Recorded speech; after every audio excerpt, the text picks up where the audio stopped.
there was a cooking class. It was food for fun, and it was an elective that you could take. We took it freshman year, and so I went to Freya Kennedy Monte Vista, and then he was a new kid. So we met. Yeah, so we met in that class as freshmen. A year after I graduated from Santa Clara and 2 years after Jerome graduated, that we met at homecoming at Santa Clara. So we struck up some conversation, and 20 years later, here we are. So this was back in 2004. We actually met online, and our first date was at Stuffed Pizza by Santa Clara University, but it's no longer there, I think. Yeah, it's gone now. Yeah. Three couples with three different stories talk about what it means to have a high school relationship. Here's what they have to say. Ooh, something that we'd say to Caitlin. Boys are bad. No talking to boys. No boys. Right? Yes, for sure. Boys are bad. Or girls, you don't know. You have to have a sense of humor about things and just life in general.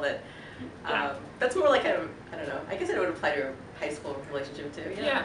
You have to be able to support each other. I mean, there's a great deal of stress in high school. But any relationship is. And that can affect the relationship. So you have to be willing and ready to support your partner in that. You need to communicate. You can't just hold something inside and then that person should know.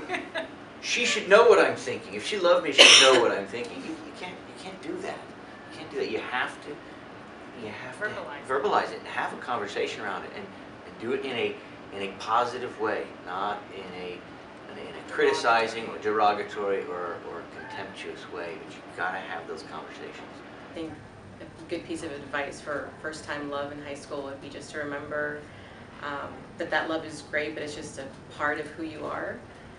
And the person that you love in return should respect that and know that you are many things, and that it's okay to branch outside the relationship to pursue other interests and to have a well-balanced life. I have to say, for me, I just want my kids to be happy, you know, and I think it's really common for parents of teenagers to be kind of dismissive of teen romance and stuff like that.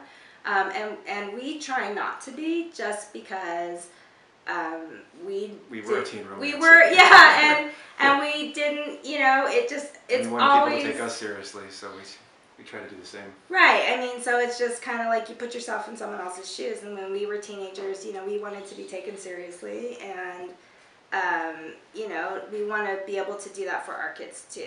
I mean, I guess I would add and say that, you know, if you don't experience like true love in high school, it's not the end of the world. I mean, you have a long life ahead of you, a lot of things to come, and again, you want to make sure that you act at the moment that you know deep down inside that it's right.